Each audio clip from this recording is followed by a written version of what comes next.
परात्पर परब्रह्म भगवान श्री कृष्ण की वांगमय प्रतिमूर्ति श्रीमद् भागवत महापुराण।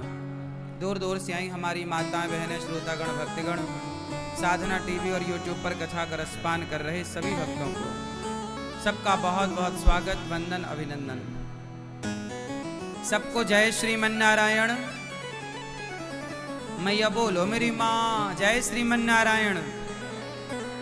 जय श्री कृष्णा। राधे राधे। जय गौरी गोपाल। कैसे हैं आप सब? ठीक हैं? आनंदमय है। यह है कथा का प्रभाव। आनंद में आ गए ना? सबका बहुत बहुत स्वागत। भगवान की सदा आप पर आपके परिवार पर कृपा बनी रहे। सदा भगवान की कृपा दृष्टि आप पर बनी रहे। इन्हीं मंगल कामनाओं के साथ प्रवेश करते हैं आज की कथा में। कथा की इस पावन गंगा में हमारी मैया डुबकी लगाते हुए कथा की गंगा में आपने तो अपने आप को डुबाया ही इस कथा की गंगा में। साथ में आपके माध्यम से सैकड़ों लोग इस कथा की गंगा का लाभ लेकर के अपने हृदय को परिवर्तित कर रहे हैं, जीवन को बदल रहे हैं। श्रीमती धापूबाई स्वर्गीय श्री जगन्नाथ जी, एक बार हमारी मैया के लिए सुंदर तालियां। श्रीमान ललित जी विमला जी, ललित भैया कौन हैं? आप। एक बार सुंदर तालियां भैया ललित जी के लिए, विमला मैया के लिए भी। कहाँ विमला मैया? ठीक है मैया, अच्छी लग रही है कथा। श्रीमान श्याम जी, श्याम जी कहाँ हैं? मंजू मैया। श्रीमान भगवान जी, साक्षात भगवान जी।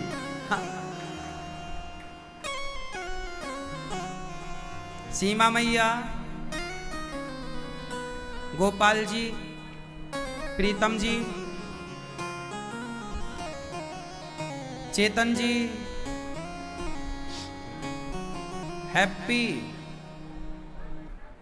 तो हैप्पी टाइप का उपस्थिति लगाओ। हैप्पी, खुश रहो। खुश, यहां हैप्पी भी है और मतलब दोनों है, पर्याय। खुश कौन है? खुश रहना। रेवहा, अच्छा छोटू, कंचन, प्रहलाद जी, आप, दीपिका, आप, मदन जी, सालवी जी और समस्त गोल्डन परिवार आज आपके इस सुंदर से आयोजन में अतिथि के रूप में श्री रूपलाल जी जैन जी पधारे हैं। आपका बहुत बहुत स्वागत। श्रीमती किरण जैन जी,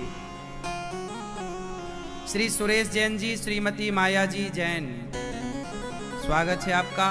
नरेश जी जैन, श्रीमती श्वेता जी जैन, राजेंद्र जी जैन, श्रीमती सरिता जी, सुखी रहिए। राजेश जी टामा, अमन जी सिंघवी, खुश रहिए। आप सबका बहुत बहुत स्वागत आज की इस दिव्य अमृतमयी मंगलमयी कथा में।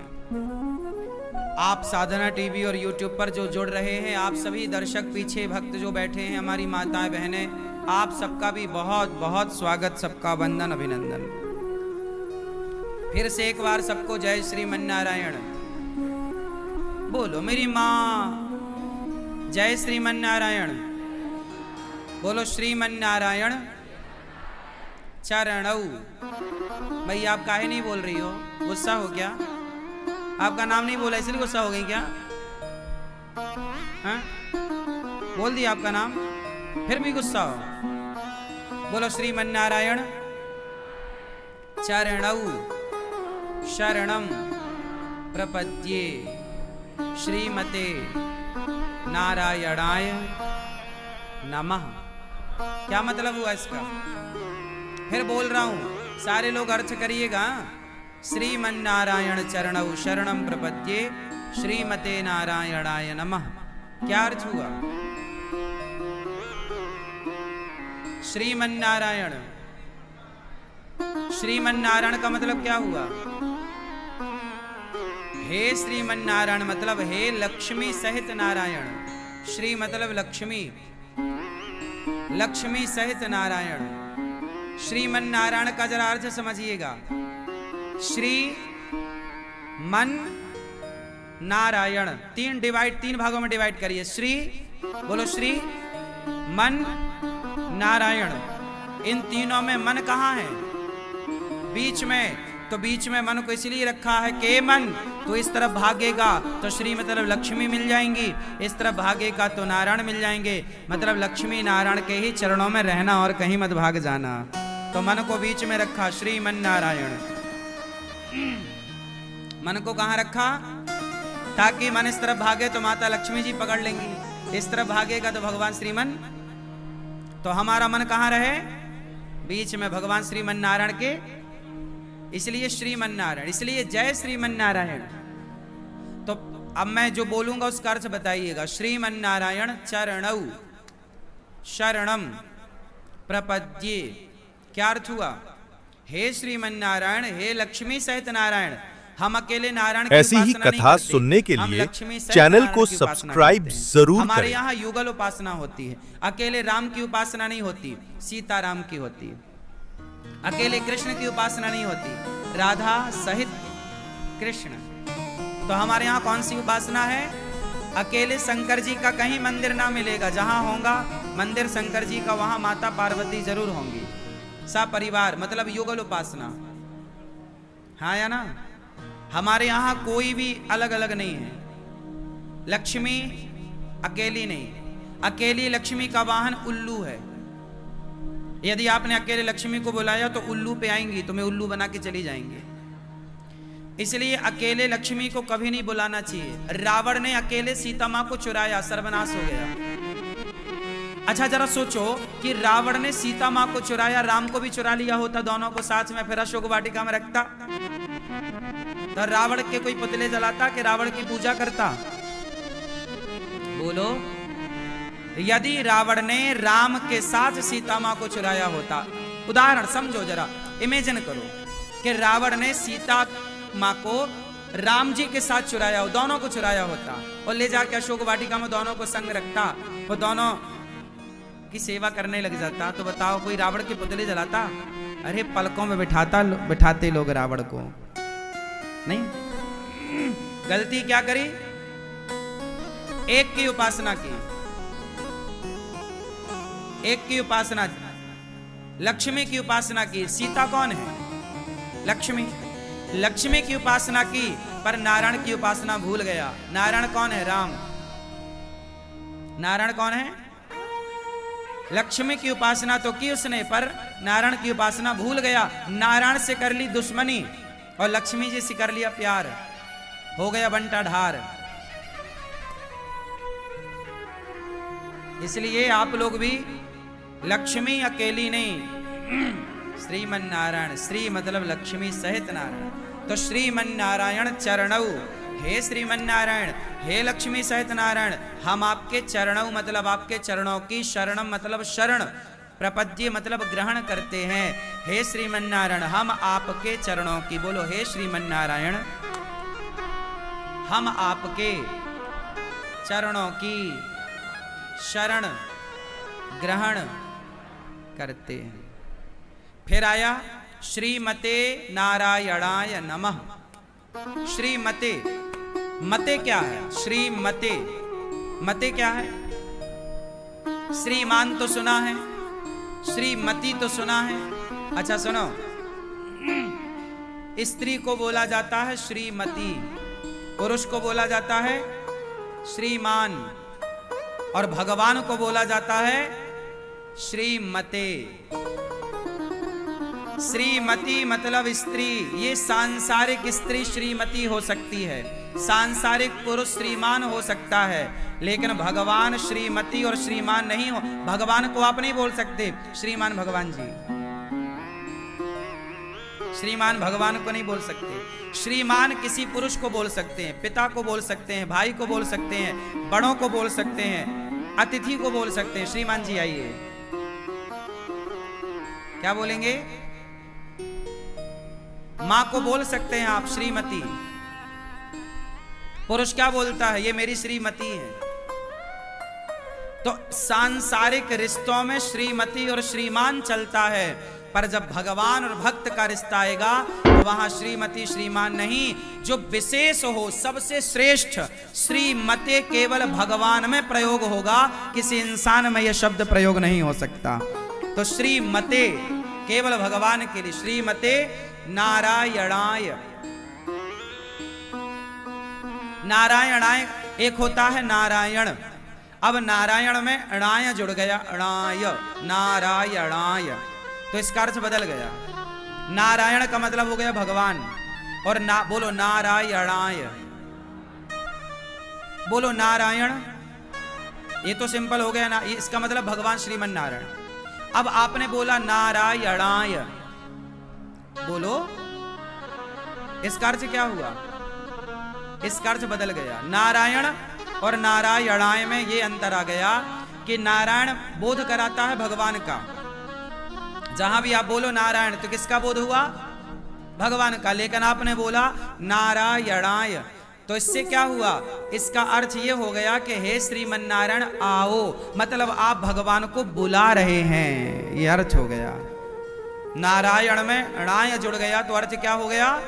हे श्रीमन नारायण आओ। तो मतलब इस मंत्र से आप क्या कर रहे हैं? भगवान जी को नारायणाय नमः, हे प्रभु आप आओ, हम आपको नमः मतलब नमस्कार करते हैं। तो फिर से एक बार मेरे संग बोलो, श्रीमन नारायण चरणौ शरणम प्रपद्ये श्रीमते नारायणाय नमः। ये शरणागति मंत्र है। कौन सा मंत्र है ये? जोर से मैया, ये कौन सा मंत्र है? गुलाबी मैया, हाँ आपसे ही पूछ रहे हैं। अगल बगल वाली पड़ोस में मैया चुप रहियो, बिल्कुल चुप ही टाप। गुलाबी मैया बताएंगे ये कौन सा मंत्र है मेरी माँ? कौन सा? जब सुना रहे थे ना तब तुम्हारा ध्यान यहां वहां था, इसलिए बोलते ध्यान से सुनो मेरी माँ। इतनी महंगी बातें सुना रहा हूं, तुम यहां वहां देख रही हो। ध्यान लगा के सुनना है 3 घंटे। चलो बताओ कौन सा मंत्र है ये? कौन सा? शरणागति। इस मंत्र के बिना शरणागति नहीं होगी। शरणागति क्या है? शरणागति मतलब शरण में जाना। शरण में जाए बिना गति ना होगी। विभीषण शरण में गए, है ना?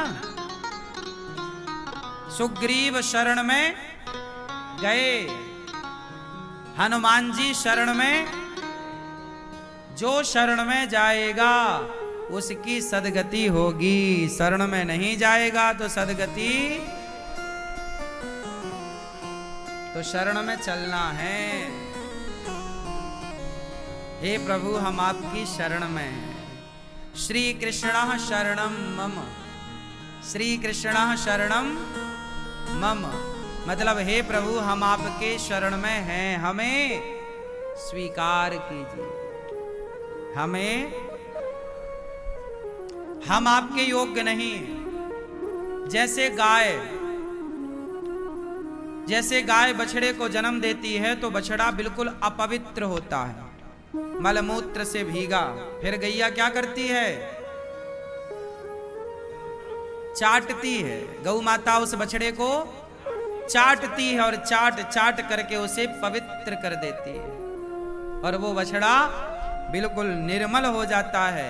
क्या वो बछड़ा खुद को साफ कर सकता था? किसने किया? गाय ने, मां ने। उसी तरह हम खुद को पवित्र नहीं कर सकते, हमें कोई पवित्र कर सकता है तो हे श्रीमन नारायण आप ही हमें पवित्र कर सकते हैं। जैसा आप चाहें वैसा हमें बना दो, हम क्या बने, है ना। इसलिए भागवत आप सुन रहे हैं, भागवत से ही शरणागति होगी।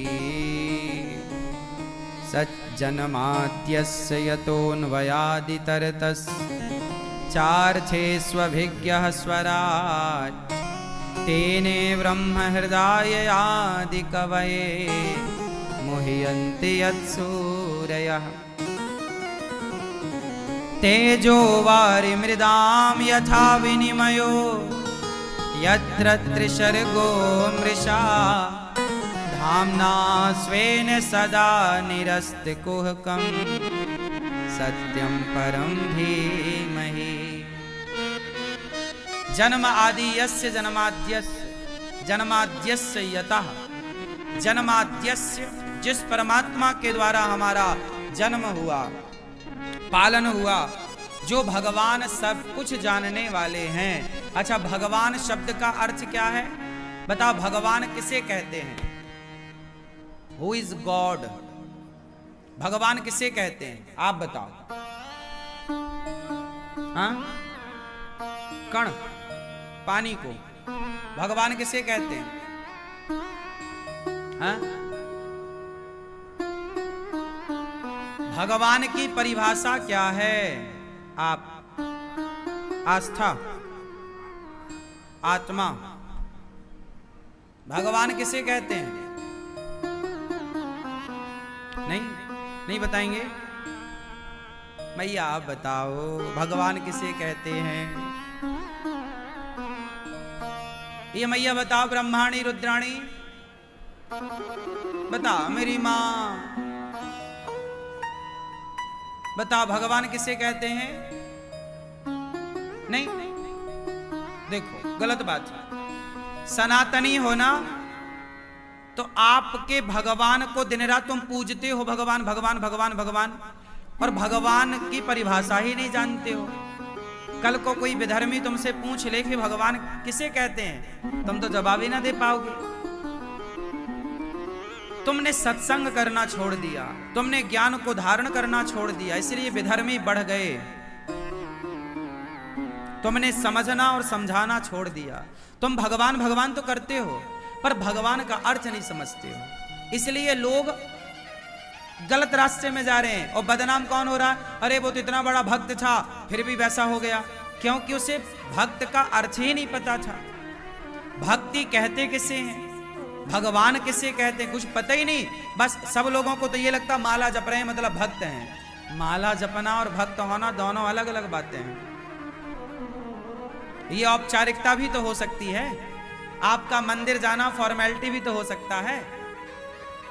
जरा पूछ लिया जाए कि भक्त की परिभाषा दीजिए। अभी मैं भक्त की परिभाषा बाद में बात करूंगा, पहले भगवान की तो बताओ, जिसको तुम दिन रात पूजते हो। भगवान किसे कहते हैं? सुनो, भगवान किसे कहते हैं तो सुनो। भगवान शब्द में कितने अक्षर हैं? भगवान में कितने अक्षर हैं? 5। भा गा वा आ, मात्रा भी लगी है आ, न भगवान, भगवान। 5 हो गए, मात्रा भी गिन लो, 5 हो गए। भा मतलब भूमि, पृथ्वी, भा मतलब भूमि, गा मतलब गगन, आकाश, भग, वा मतलब वायु, हवा, आ मतलब अग्नि, आ मतलब अग्नि आग, ना मतलब नीर पानी, भगवान पृथ्वी जलवायु अग्नि आकाश, ये पंच तत्व प्रकृति को ही भगवान कहते हैं।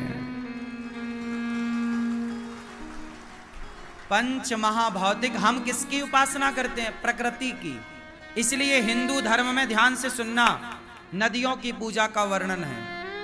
क्या पूजा है? नदी, नदी प्रकृति है कि नहीं? पहाड़ों की पूजा करते हैं हम लोग, गिरिराज जी, कामतानाथ जी, तिरुमला पर्वत, पर्वतों की पूजा करते हैं। प्रकृति है ये। तुम्हारी दादी अम्मा पीपल की पूजा करती थी, बट वृक्ष की, आंवला, नवमी में आंवला की और तुलसी की पूजा, ये प्रकृति है। हम लोग नाग पंचमी को सांप को दूध पिलाते हैं। सांप भी तो प्रकृति का ही हिस्सा है। गाय को रोटी खिलाना, गाय क्या प्रकृति का अभिन्न अंग नहीं है? कौए को दाना, पक्षी को दाना, चींटी को दाना और कुत्ते को रोटी, आखिरी वाली, ये प्रकृति हो गई। बोलो हाँ। आकाश की तरफ तुम रोज सूर्य भगवान को देखते हो, आकाश की पूजा, सूर्य की पूजा। तुम रोज पृथ्वी माँ को प्रणाम करके जागते हो, हे पृथ्वी माता जाग गए, कृपा करो, है ना? तो तुम पुजारी हो किसके? तुम्हारा भगवान केवल पत्थर में नहीं है, तुम्हारा भगवान हर जीव मात्र में, प्रकृति ही परमात्मा है। जहां देखो वह ईश्वर ही ईश्वर है। जल में ईश्वर, थल में ईश्वर, आकाश में ईश्वर, अग्नि में ईश्वर, कहां नहीं है? एक वस्तु बताओ जहां ईश्वर की सत्ता ना हो। इसलिए हमारा धर्म बड़ा साइंटिफिक है, वैज्ञानिक है। हम प्रकृति के उपासक हैं। बात सही है कि गलत है? सही है। आप भी 5 चीजों से मिलकर बने हैं। आप कितने चीजों से मिलकर बने हैं? कौन कौन से? मैया आप काय से बनी हो? कौन? धातु, लोहा, लंगड़, सोना, चांदी, तांबा, ये हम सब कितने चीजों से मिलकर बने हैं? 5। क्या? पृथ्वी, जल, वायु, अग्नि, आकाश। ये पूरा ब्रह्मांड इन 5 चीजों से निर्मित है। तो हमारे यहां प्रकृति ही परमेश्वर है। इसलिए हमारे यहां भगवान की पूजा बिना तुलसी और बिना पुष्पों के नहीं होती। शंकर जी हैं तो बिल्व पत्र, भगवान नारायण है तो तुलसी, गणेश जी हैं तो दूर्वा। अरे दूर्वा, बिल्व पत्र, तुलसी क्या है? प्रकृति है। ये सब प्रकृति में तो हो रहा है। तो हमारे भगवान प्रकृति ही परमेश्वर है और परमात्मा उस प्रकृति का पुजारी है। परमात्मा उस प्रकृति से प्यार करने वाले हैं। इसलिए भगवान राम का जन्म हुआ अयोध्या में, और अयोध्या में सरयू जी हैं। भगवान कृष्ण का जन्म हुआ श्रीधाम मथुरा में, मथुरा में यमुना जी हैं। हमारे भारत के हर तीर्थ आप उठाकर देख लो, हर तीर्थ नदी के किनारे ही मिलेंगे आपको। हम समुद्र की पूजा करने वाले हैं। इसलिए हमारे यहाँ एक त्योहार होता है। ये मैया को जगाओ, देखो त्योहार होता हमारे यहाँ मकर संक्रांति। बताओ मकर संक्रांति में कहां का मेला लगता है? कहां? मकर संक्रांति को कहां का मेला लगता है भैया? नहीं पता? कहां का? बाकी तीर्थ बार बार गंगा सागर, गंगा सागर। हम सागर की पूजा करते हैं। सागर मतलब समुद्र, प्रकृति। समुद्र क्या है? प्रकृति है? नहीं है। पूरा हम प्रकृति के उपासक रहे हैं। लेकिन आज का इंसान एक सिकुड़ता चला जा रहा है। आज के पढ़े लिखे बच्चे क्या कहते हैं? अरे तुम पीपल की पूजा करती हो, पागल हो। लोग तुम्हें पागल कह रहे हैं, तुम पीपल की। आजकल कोई गिरिराज जी की पूजा करे, लोग कहते पागल है। अरे भैया ये प्रकृति है, भगवान का स्वरूप है। समझो ना, सनातन धर्म को समझने के लिए धरा में उतरना पड़ेगा और बहुत अध्ययन करना पड़ेगा, तब सनातन का साइंस समझ में आएगा, सनातन का विज्ञान समझ में आएगा। हमारा विज्ञान जानते हो कितना परफेक्ट है। देखो हमारे यहां कुंभ लगते हैं। बताओ कितने साल में कुंभ आता है? बोलो 12 साल। क्यों आता है 12 साल में? विज्ञान क्या है इसके पीछे का? अरे 12 साल में, ये तो दुनिया को आज पता चला कि बृहस्पति की साइकिल 12 साल की है लगभग। बृहस्पति अपना चक्कर लगाते हैं कितने साल में? 11 महीने कुछ दिन, मतलब 12 महीना मान लो, मतलब 12 वर्ष, 11 वर्ष कुछ महीने, मतलब 12 साल लगभग। आज दुनिया को पता चला कि बृहस्पति का चक्कर 12 साल का है। लेकिन हमारे ऋषि मुनि जब सैटेलाइट नहीं थी तब जान गए, और जब बृहस्पति का एक चक्कर पूरा होता है तब जाके एक कुंभ लगता है भारत में। और ये परंपरा हजारों साल से रही है। साइंस नहीं था, जब सैटेलाइट नहीं थी, तब से ये हमारे यहाँ की परफेक्ट वैज्ञानिकता रही सनातन धर्म की। मतलब कितना परफेक्ट। 12 साल में एक बार ही कुंभ क्यों आता है? कारण जान गए ना, कितना वैज्ञानिक धर्म है हमारा सनातन। अब कोई कितने भी उंगली, इसलिए सारी दुनिया में केवल सनातन धर्म को दुनिया टारगेट करती है। क्यों? क्योंकि टारगेट करने जैसी बात सनातन में ही है, इसलिए, वरना दुनिया किसे देखती है? भाई आप में कुछ खूबी होगी इसलिए तो आप पर उंगलियां उठाई जाएंगी, वरना रास्ते चलते को कौन देखता है, कौन पूछता है? कुछ बात होगी ना आप में तो दुनिया आपको बुरा भी कहेगी, भला भी कहेगी। आप में कुछ बात ना होगी तो लोग बुरा भी क्यों कहेंगे? आज के जमाने में बुराइयां भी लोग किसकी करते हैं? जिसमें कुछ अच्छाइयां होती हैं। अच्छाइयां ना होंगी तो बुरे आदमी की बुराई किसे करने की फुर्सत है? कौन बैठा है इतना फ्री? आप अपने गांव के, आप अपने क्षेत्र के उन लोगों की बुराई थोड़ी करते हैं जिनका कोई वजूद नहीं है। अरे बुराई भी किसी धन्ना सेठ की करेंगे आप लोग, कोई आपसे बेहतर व्यक्ति की ही बुराई आप करेंगे, उसी में आपका इंटरेस्ट आएगा, वरना सामान्य की तो आदमी बात भी नहीं करता, बुराई की तो छोड़ो। हाँ या ना? मैया साची है?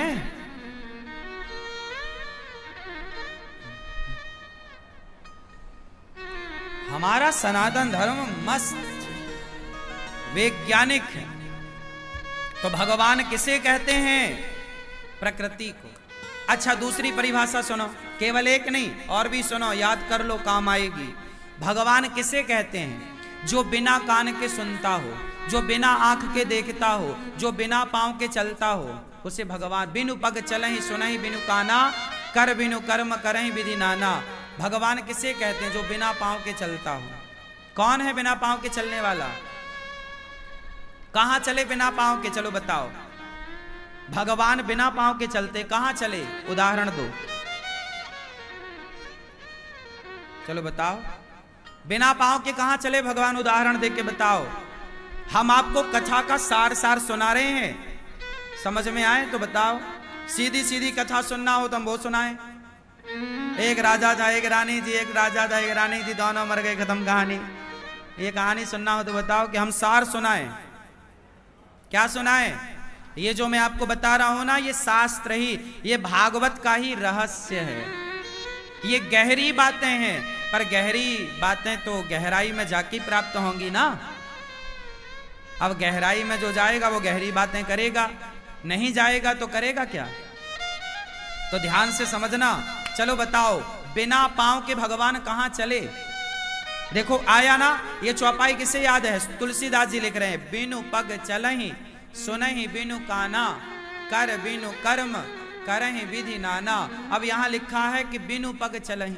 अब सवाल ये खड़ा हुआ कि भगवान बिना पांव के कहां चले? क्यों लिखा है ऐसा? लिखा है मतलब होगा तब तो लिखा है। तो बताओ बिना पांव के भगवान कब चले, कहां चले, किसके लिए चले?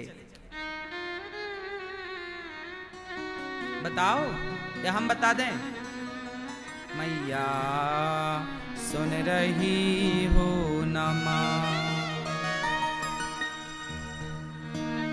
सुनो, बिनु पग। जब द्रौपदी की साड़ी खिंच रही थी, जब द्रौपदी की साड़ी खिंच रही थी, उस समय तो कृष्ण द्वारिका में थे। और पुकार रही थी हस्तिनापुर। तो हस्तिनापुर मतलब मेरठ, आज का वर्तमान का मेरठ ही प्राचीन हस्तिनापुर है। आज उसे मेरठ नाम दिया गया, पहले वो हस्तिनापुर था। अब मेरठ से एक लड़की बुला रही है द्वारिकाधीश को, द्वारिका में जो विराजे। उस समय श्री कृष्ण कहाँ थे? भगवान तो कण कण में है, लेकिन द्वारिका में थे। अब द्वारिका से कोई इतनी देर में आ सकता है क्या? साड़ी उतर रही है और आप भैया साड़ी उतर रही है, बचाओ प्रभु, भगवान आए। तो क्या पांव वाला इतनी जल्दी आ सकता था? संसार की कोई आधुनिक मशीन इतने जल्दी काम करती है? लेकिन भगवान बिना पांव के दौड़ पड़े, और दौड़ पड़े, और दौड़े ही नहीं, बिनु पग चल ही।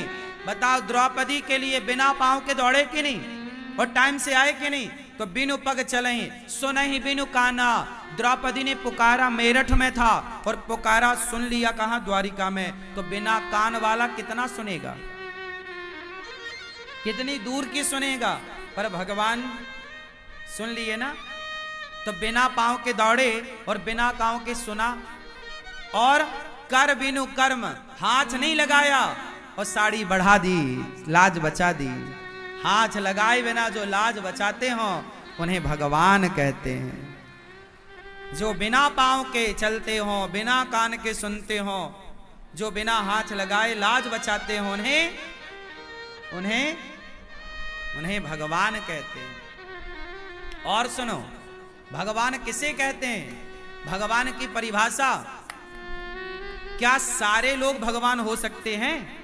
क्या आप में से कोई भगवान हो सकता है? तो भगवान की पहचान क्या है? भगवान किसे कहते हैं? तीसरी परिभाषा सुनना, भगवान किसे कहते हैं? जिनके पांव लक्ष्मी जी दबाएं, जिनके पांव, जिनके चरण लक्ष्मी जी दबाएं, उन्हें भगवान कहते हैं। जिनके पांव लक्ष्मी जी नहीं दबाएं, आपके पांव क्या लक्ष्मी जी दबा सकती हैं? इसलिए आप और हम भगवान नहीं हो सकते। हम भगवान के अंश हो सकते हैं, ईश्वर अंश। ईश्वर का अंश ही आत्मा के रूप में हमारे भीतर है। तो लक्ष्मी जिनके चरण दबाएं वो भगवान है। इसलिए नारायण लेटे हैं और लक्ष्मी जी उनके चरण। भगवान किसे कहते हैं? जिनके हाथ में चार चीजें हों, शंख, चक्र, गदा, पद्म मतलब कमल का पुष्प, ये चार जिनके पास हों वो भगवान कहलाते हैं।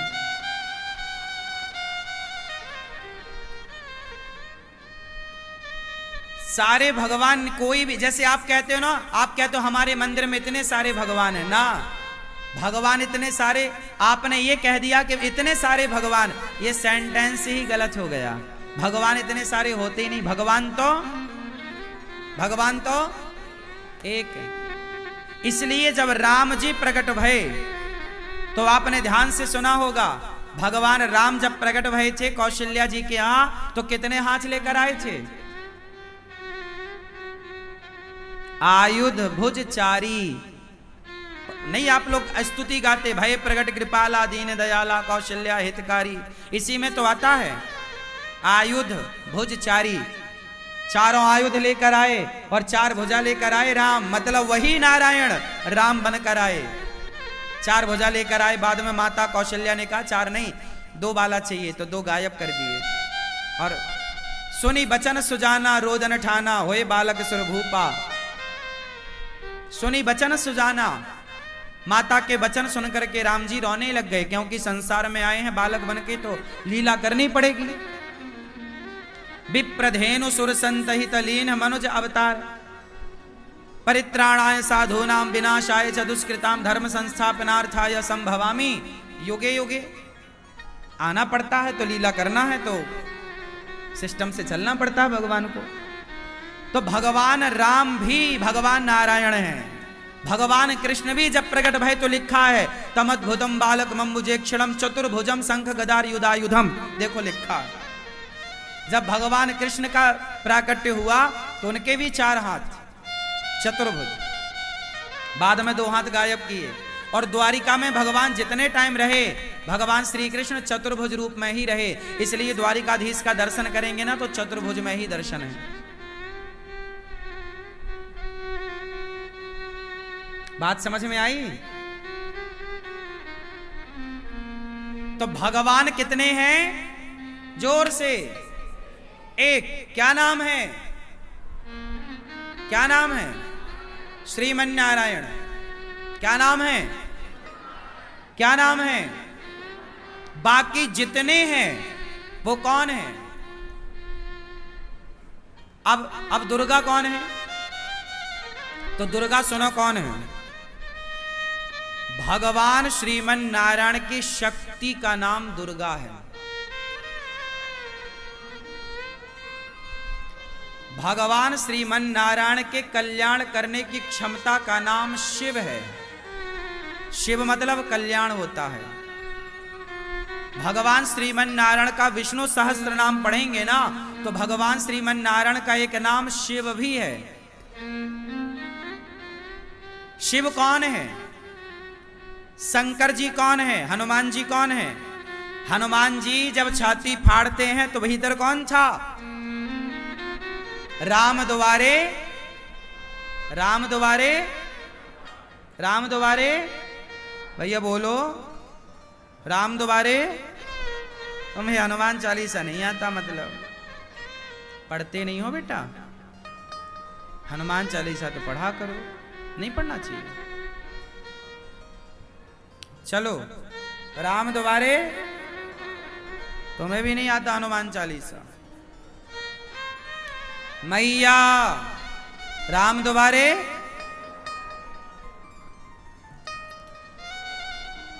चश्मा वाली मैया सो रही है चश्मा लगा के, नहीं? मैया सो गई मेरी माँ। एक तो आंखें और नहीं दिख रही हैं तुम्हारी, नहीं?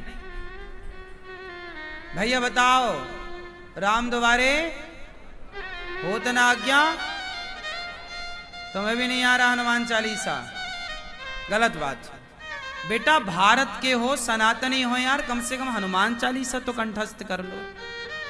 अपनी संस्कृति को तुम नहीं जानोगे तो तुम्हारे बच्चे कैसे जानेंगे? क्या होगा फिर संस्कृति का, इस देश का? भारत की पहचान ही भारत की संस्कृति से है ना? बताओ, होत ना आज्ञा, सब सुख लहे, तुम रक्षक, आपन तेज, तीनों लोक, भूत पिशाच, महावीर, नासे रोग, जपत निरंतर, जय हो। सब बढ़िया। तो याद नहीं है तो याद कर लेना, हनुमान चालीसा तो याद हो कम से कम,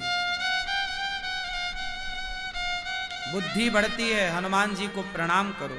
हनुमान जी राम के उपासक हैं। और हनुमान जी कौन है? शंकर जी। तो शंकर जी किसकी उपासना करते हैं? अरे जिनकी उपासना शिव करते हैं, जिनकी उपासना शक्ति करती हैं, जिनकी उपासना गणेश जी करते हैं, जिनकी उपासना सूर्य और चांद करते हैं, उन भगवान श्रीमन नारायण की उपासना हम करते हैं। सारा संसार उनकी उपासना करता है, कोई डायरेक्ट, कोई इनडायरेक्ट। ठीक है? और यही भगवान हमारे 24 अवतार में, भगवान जो 24 अवतार हुआ, भगवान श्रीमन नारायण के जो 24 अवतार हुए, इन 24 अवतारों में भगवान ऋषभ देव जी, बताओ हमारे भैया, भगवान ऋषभ देव जी कौन से तीर्थंकर हैं आपके? हाँ, बहुत सुंदर, बैठिए। हमारे जैन भाइयों के प्रथम तीर्थंकर कौन? भगवान ऋषभ देव जी। और यह ऋषभ देव जी ही हमारे भगवान श्रीमन नारायण के 8वें अवतार हैं। हमारे भगवान श्रीमन नारायण का एक अवतार ऋषभदेव जी के रूप में हुआ, जिनके सबसे बड़े पुत्र का नाम हुआ भरत, जो गंडकी नदी के तट पर गए और एक मृग में मोहित हो गए। वो सारी कथा आप लोग पढ़ते हैं, वो कथा भागवत जी में भी है। मतलब जैनों की परंपरा कहां से स्टार्ट हुई?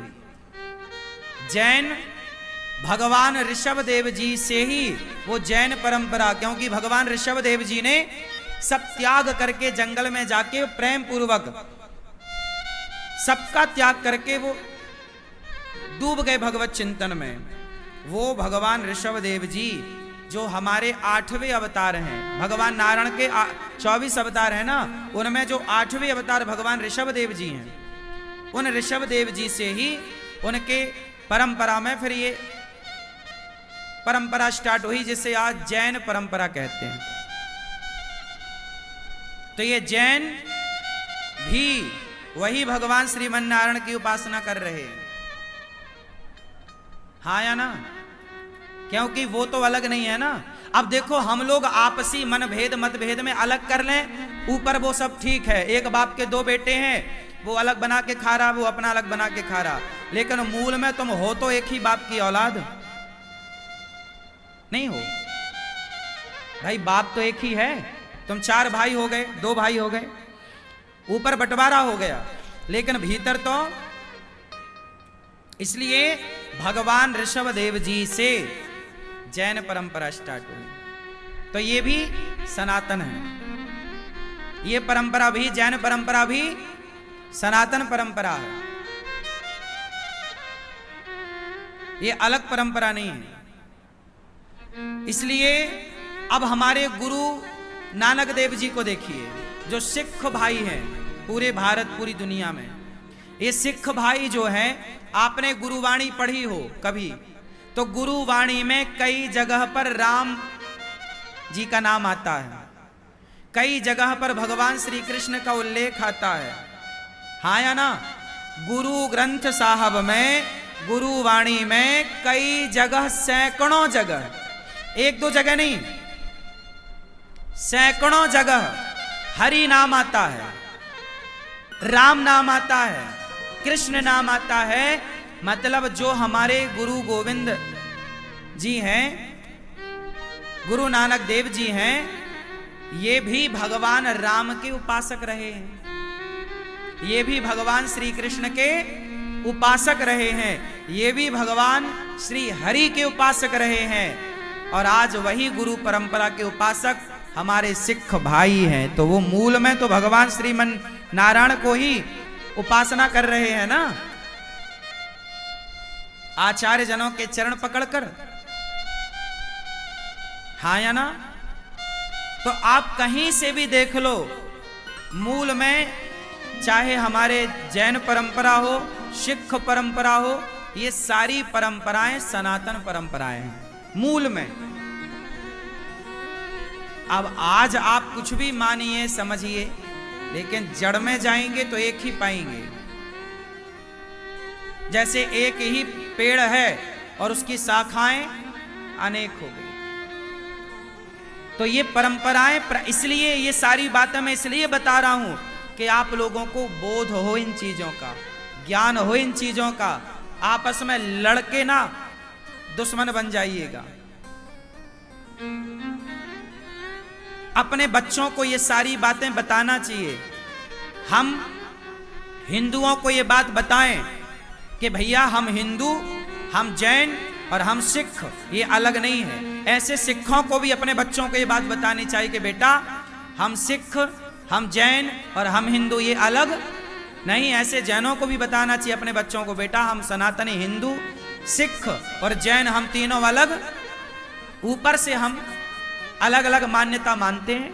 24 तीर्थंकर, देखो आप भी 24 तीर्थंकर को मानते हैं, हम भी 24 अवतार को मानते हैं। बात 24 की है, 25 कुछ नहीं है। तो बहुत डीप पे जाने पर, इसलिए शास्त्रों को पढ़ना चाहिए, समझना चाहिए और गहराई से निष्कर्ष तक पहुंचना चाहिए। हमारा सनातन व्यापक रहा है, सीमित इतना सा नहीं रहा, व्यापक, सबको समेटने की, सबको गले लगाने की ताकत केवल सनातन के अंदर है। इसलिए सनातन कहता है वसुधैव कुटुंबकम। क्या कहता है? कि सारी दुनिया हमारा परिवार है। हम कभी किसी मुस्लिम को मारना नहीं चाहते। हमारे यहां खून खराबा करना पाप है। हमारे यहां लिखा है अहिंसा ही परमो धर्मः। क्या लिखा है? किसी की हत्या नहीं करना। इसलिए हमारे जैन भाई शहद तक नहीं खाते। जैन परंपरा में शहद भी ना खाने की परंपरा। क्यों? क्योंकि उनका अपना तर्क है कि बहुत सारी मक्खी वो इकट्ठा करती है, वो उसका अधिकार है कि वो पिए अपनी रस, और वो निकालने में कई मक्खी मर जाती है, तो वो हत्या से बचते हैं जैन। तो जैन भी हत्या से बचते हैं, हिंदू भी हत्या से बचता है, और सिख भी हत्या से। तो हम तीनों के विचार एक हैं। इसलिए हम कभी किसी को बेवजह मारना नहीं चाहते, है ना? क्योंकि हम किसके पुजारी हैं? अहिंसा के। अहिंसा ही परमो धर्म। अहिंसा ही धर्म है। पर आज हिंदू में, आज कुछ लोग मंदिरों में बकरा चढ़ा रहे हैं, आज बकरे की बलि, ये सब क्या हो रहा है? ये कलयुग का प्रभाव है। यहां मनमाना आचरण चलता है। आज के जमाने में कोई किसी की कहां मानता है? शास्त्रों की कोई नहीं मान रहा है। सारे लोग मनमाना आचरण करने लग गए। इसलिए मंदिरों में बकरा बकरी की बलि देवी देवताओं के नाम पर चढ़ाई जाने लगे। ये मनमाना आचरण। हम तो कितना शास्त्र का समझा रहे हैं, गुरुजन समझा रहे हैं, लेकिन लोग नहीं मानते। मनमाना आचरण है। आजकल तो लोग गाय खाते हैं मार मार के। हाँ या ना?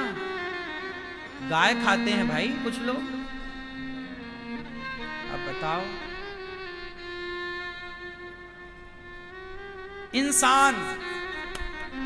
इंसान कैसा होना चाहिए?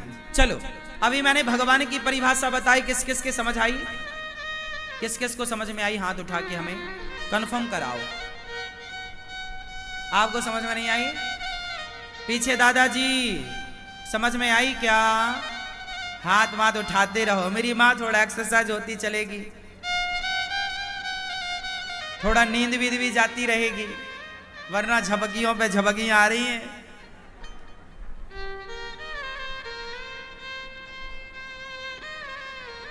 सुनो, भगवान इतनी बढ़िया लीला करते हैं। जन्माद्यस्य यतः जन्म आदियस्य जन्माद्यस्य।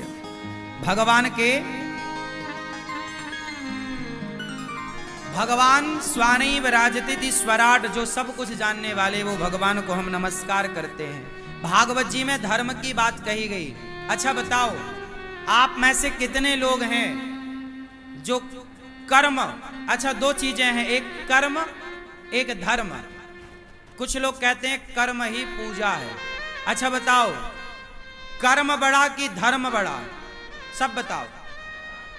कर्म धर्म, भैया बताओ, कर्म और धर्म में क्या बड़ा? कर्म। भैया बताओ, धर्म। ये भैया बताएंगे धर्म। कर्म बड़ा, ये बताओ बहन। कर्म बड़ा, आप बताओ। कर्म कर्म के धर्म? कर्म कर्म। दादाजी क्या बोलते हो आप? कर्म। मैया क्या बोलती तू? कर्म। धर्म बड़ा। आप बताओ ब्रह्माणी रुद्राणी, क्या बड़ा?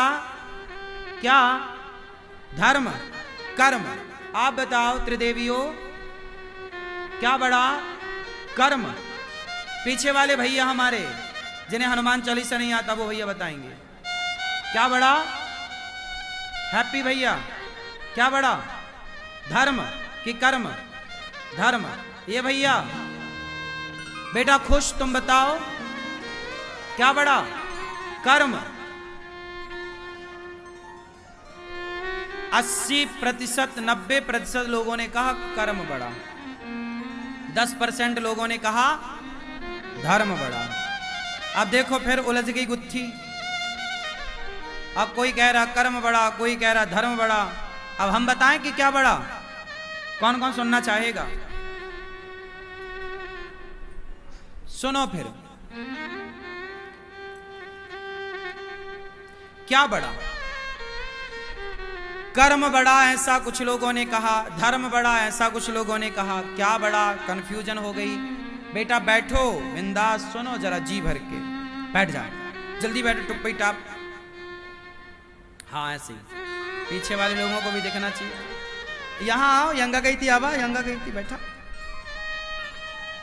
यहां बैठो, यहां।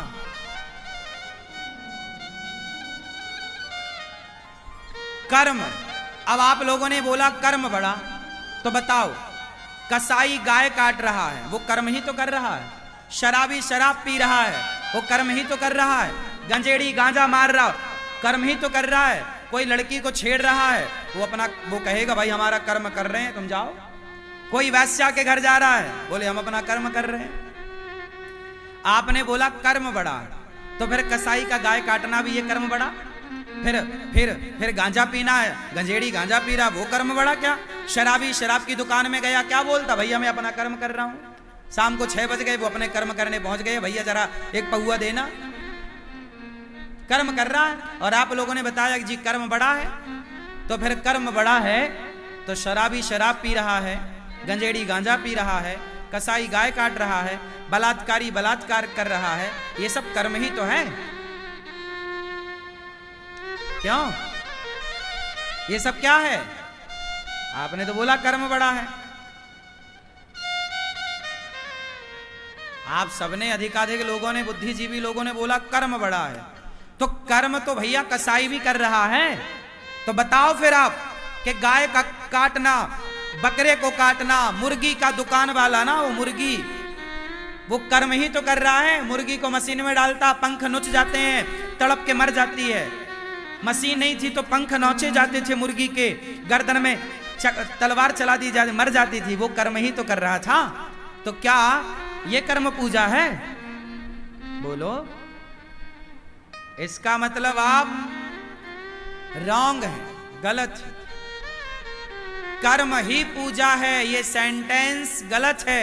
अभी इसे मैं सही करूंगा। कर्म ही पूजा है, कर्म बड़ा है। फिर कैसा कर्म बढ़ा? अब इसमें यह मेंशन कौन करेगा? कर्म 2 प्रकार के होते हैं। एक वो कर्म जो करने योग्य हैं, एक वो कर्म जो करने योग्य। अब ये कौन सा कर्म करें, कौन सा ना करें, ये कौन बताएगा? यही बताने के लिए धर्म है कि भाई साहब धर्म युक्त कर्म करो। दूध पीना ये कर्म अच्छा है, शराब पीना ये कर्म बुरा है।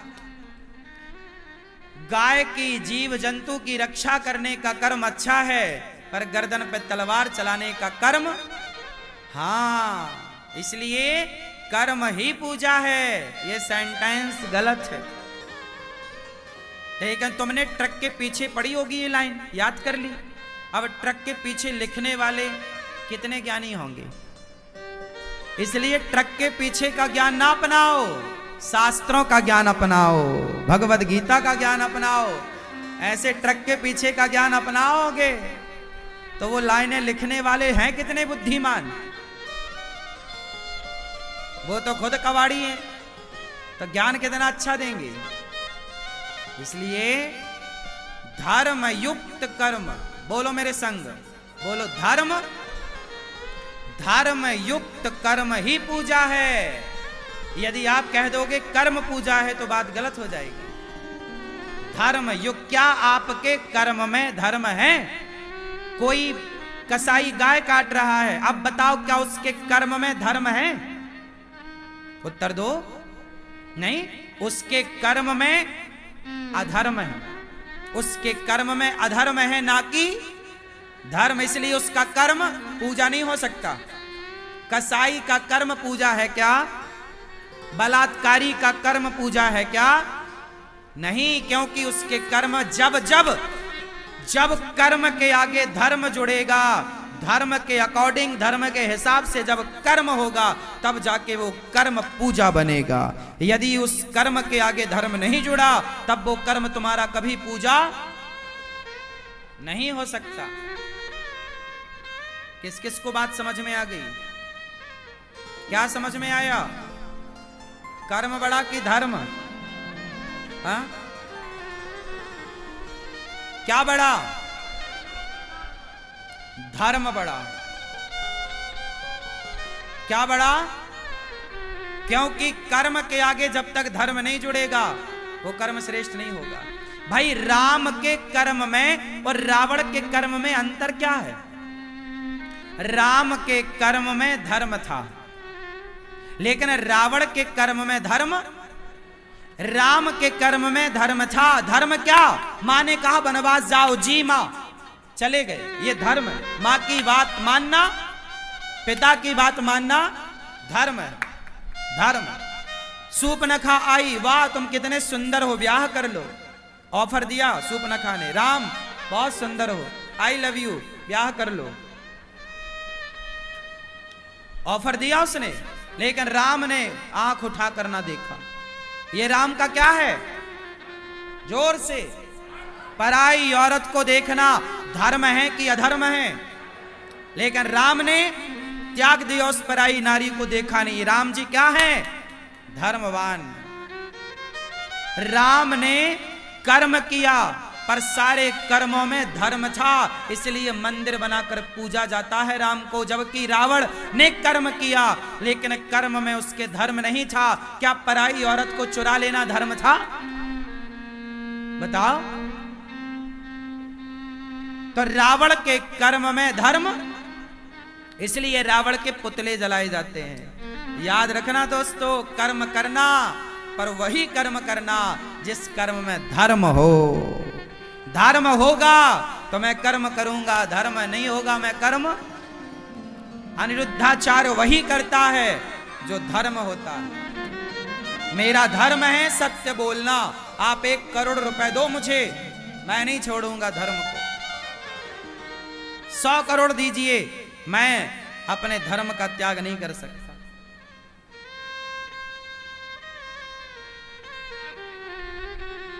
मुझे बॉलीवुड से ऑफर आया, बिग बॉस एक प्रोग्राम होता है, करोड़ों रुपए मिलते हैं, उसका ऑफर मेरे पास आया। बोले आप आइए बिग बॉस में, करोड़ों रुपए मिलेंगे। मैंने यूं चुटकियों में बिना देर लगाए ठुकरा दिया। मैंने कहा ना, उस प्रोग्राम में धर्म नहीं है, और जहां धर्म नहीं हो वहां अनिरुद्धाचार्य नहीं जाता। अनिरुद्धाचार्य पैसे के पीछे नहीं भागता। जहां धर्म नहीं होगा वहां मैं नहीं जाता, जहां धर्म होगा वहां मैं जाऊंगा। जहां धर्म नहीं होगा वहां मैं नहीं जाऊंगा। आज रात के 10 बजे कलर्स टीवी पर, रात्रि के 10 बजे एक प्रोग्राम आने वाला है कलर्स टीवी पर, लाफ्टर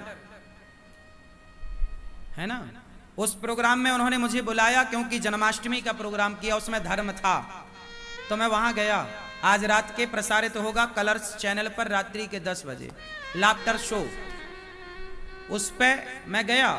आज वो टीवी पे प्रसारित होगा, आप सब देखिएगा कलर्स चैनल को, कलर्स चैनल को रात्रि के 10 बजे। वहां मैं गया क्योंकि वहां धर्म था, क्योंकि वहां हमारे कृष्ण की मटकी फोड़ लीला थी। उन्होंने वो प्रोग्राम मेरे हिसाब से अरेंज किया, तो मैं वहां गया। जहां धर्म होगा वहीं जाऊंगा, जहां धर्म नहीं होगा। मैं कोई बॉलीवुड के उन लोगों की तरह थोड़ी कि करोड़ रुपया लेके दाने दाने में केसर का दम वो गुटखा बेच के चले गए पैसे के लिए। अरे जीवन समाप्त हो जाएगा, पर मैं धर्म को समाप्त नहीं होने दूंगा। धर्मो रक्षति रक्षितः। पैसा बड़ा नहीं है साहब, क्या बड़ा है? जोर से, ना कि कर्म बड़ा है, ना कि पैसा बड़ा है, बड़ा तो है धर्म है, तो फिर कर्म भी होगा। धर्म है तो अर्थ भी होगा, पैसा भी होगा।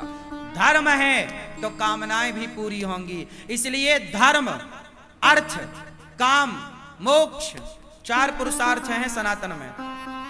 पहले नंबर पर है धर्म, दूसरे नंबर पर है अर्थ, तीसरे नंबर पर है काम और चौथे नंबर पर है मोक्ष। धर्म से चलोगे तो मोक्ष भी मिलेगा, अर्थ भी मिलेगा, कामनाएं भी पूरी होंगी। और धर्म को छोड़े तो ना घर के रहोगे ना घाट के।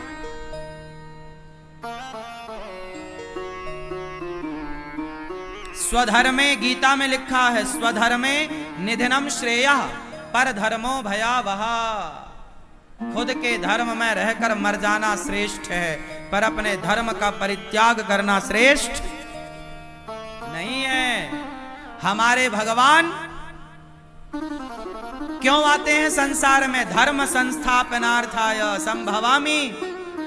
जब जब हो ये धर्म की हानि, बाढ़ी असुर अधम अभिमानी, तब तब धरि प्रभु विविध शरीरा। जब जब धर्म की हानि होती है तब तब हमारे भगवान धर्म की स्थापना करने आते हैं। इसलिए मैं जहां जाऊंगा वहां मैं धर्म के लिए जाऊंगा, क्योंकि हमारे भगवान भी धर्म के लिए आए। इसलिए वही काम करना जिसमें धर्म हो, वो काम कभी ना करना जिसमें अधर्म हो। बात समझ में आई? क्या समझे?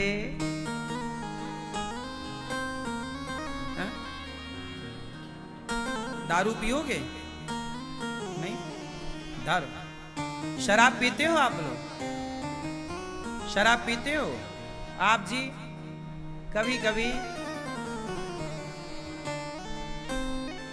कभी कभी थोड़ी बहुत क्या पी लेते हो? क्यों?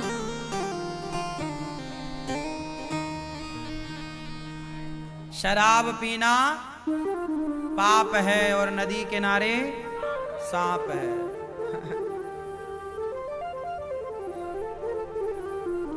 तो धर्म बहुत गहरी चीज है।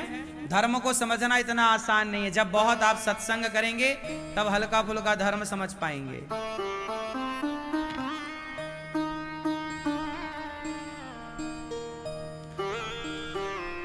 मनुष्य, शास्त्र बहुत हैं पर शास्त्रों का सार क्या है? शास्त्रों का सार क्या है?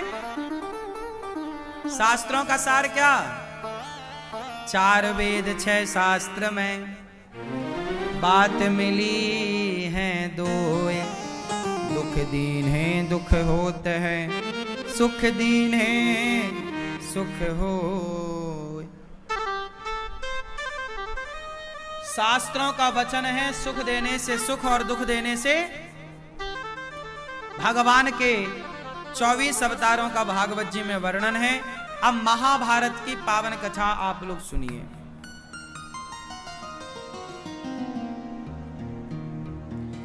महाभारत की कथा में क्या है? भगवान पे भरोसा है। अर्जुन को क्या था? हाँ, क्यों घबराऊं मैं, मेरा तो श्याम से नाता है। जीवन की गाड़ी मेरी, जीवन की गाड़ी मेरी श्याम चलाता है। क्यों घबराऊं मैं, मेरा तो श्याम से ना